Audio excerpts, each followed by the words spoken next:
Commodity बाजार की ओर भी हमें रुख करना होगा, लेकिन उससे पहले आपको बता दें कि कुछ अहम चीज़ें जो आज के बाजार के लिए काफ़ी इंपॉर्टेंट होगी।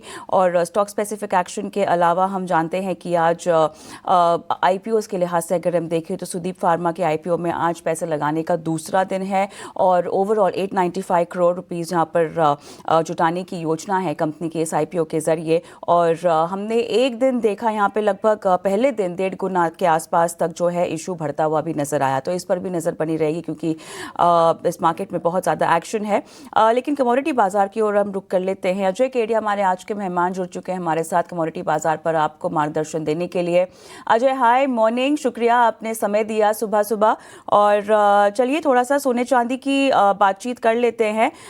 ब्याज दरों को लेकर देखिए बहुत ऑप्टिमिज्म है कि घटेंगी ही, बट हैविंग सेड दैट खींचातानी चल ही रही है फेड ऑफिशियल्स के बीच में।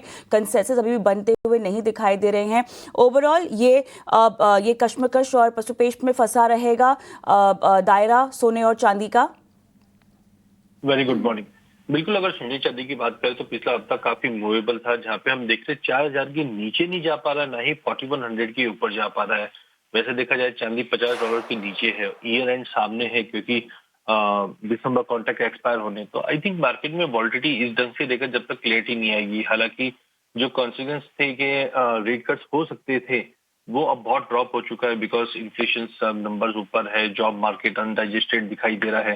तो आई थिंक मार्केट एक दायरे में ही रहेगा अनलेस एंड अनटिल 4,000 का लेवल या 4100 के बियॉन्ड नहीं जाता है। तो डोमेस्टिक मार्केट में मुझे लगता है कि मार्केट एक रेंज में रहेगा। एक चीज और है कि रुपए में जो गिरावट आई है ये कहीं ना कहीं डोमेस्टिक मार्केट में गोल्ड को थोड़ा बहुत सपोर्टिव दिखाता हुआ दिखाई देगा। तो थोड़ा सा वॉचफुल रहना चाहिए अगले 2-3 दिन।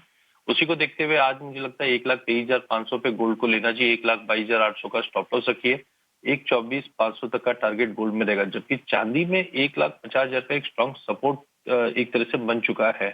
तो आई थिंक 153,500 पे लीजिए, 1,55,000 का एक स्मॉल टारगेट रहेगा।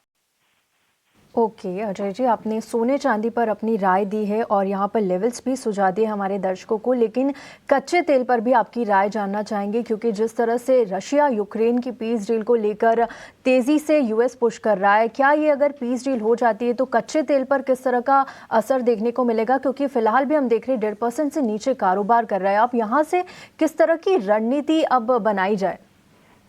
देखिए, कच्चा तेल 2025 में सप्लाई के लिए जाना जा रहा है। कंटिन्यू हमने प्रेशर देखा, हालांकि बीच बीच में जो सैंक्शंस या जियोपॉलिटिकल कुछ एराइज होता है वो सपोर्ट कर रहा था।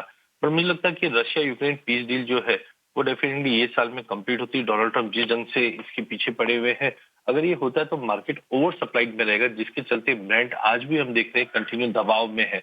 ज्यादा बड़ा वीकनेस इसलिए नहीं लग रहा है क्योंकि धीरे धीरे ये डिमांड को भी अराइज करेगा। बट आई थिंक $60-61 तक ब्रेंड जा सकता है, जो इस वक्त 62.5 के नीचे ट्रेड कर रहा है।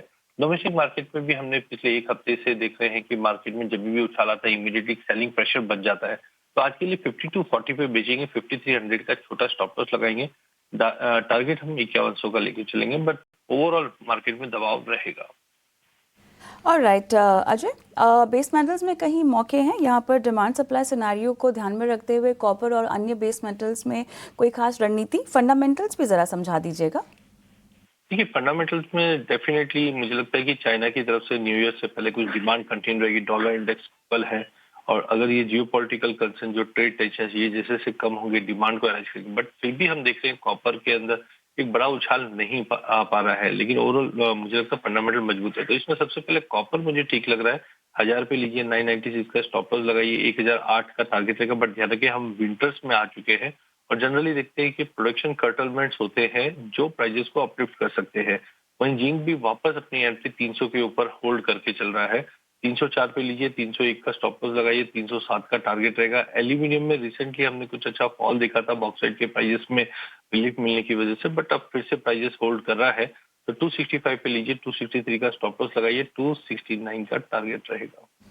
बिल्कुल, तो यहाँ पर आपने बेस मेटल्स में कॉपर, जिंक और एल्यूमिनियम पर अपनी राय दी है। एक बार रिपीट कर देती हूँ जल्दी से। कॉपर में आपको 1000 पर लेना है, स्टॉप लॉस लगाना है 996 का। टारगेट्स आपको 1008 तक के मिल सकते हैं। जिंक आपको 304 पर लेना है, स्टॉप लॉस लगाना है 301 का। टारगेट्स 307 तक के आपको जिंक में मिल सकते हैं। एल्यूमिनियम पर भी यहाँ पर खरीदारी की राय है, 265 पर आपको लेना है, स्टॉप लॉस लगाना है 263 का। टारगेट्स 269 के यहाँ पर आपको मिल सकते हैं। अजय जी, आपने अभी विंटर्स की बात की है, तो एक बार नेचुरल गैस पर भी अपनी राय दीजिए, क्योंकि हम देख रहे हैं अभी तो गिरावट यहाँ पर नजर आ रही है, लेकिन अपकमिंग अब विंटर्स में हम एंटर कर चुके हैं, तो किस तरह के लेवल्स यहाँ पर अब नेचुरल गैस में आते हुए दिखेंगे और क्या फंडामेंटल्स इसके पीछे काम कर रहे हैं? देखिए, नेचुरल गैस को देखने का दो एक्सपेक्ट आपको दिखता है, एक तो यूएस साइड और एक यूरोप साइड। तो यूरोप में हम देख रहे हैं कि जिस ढंग से पीस टॉक यूक्रेन और रशिया के बीच में चल रही है, ये कहीं ना कहीं जो कंसर्न है सप्लाई का वो कुछ हद तक कम कर देगी।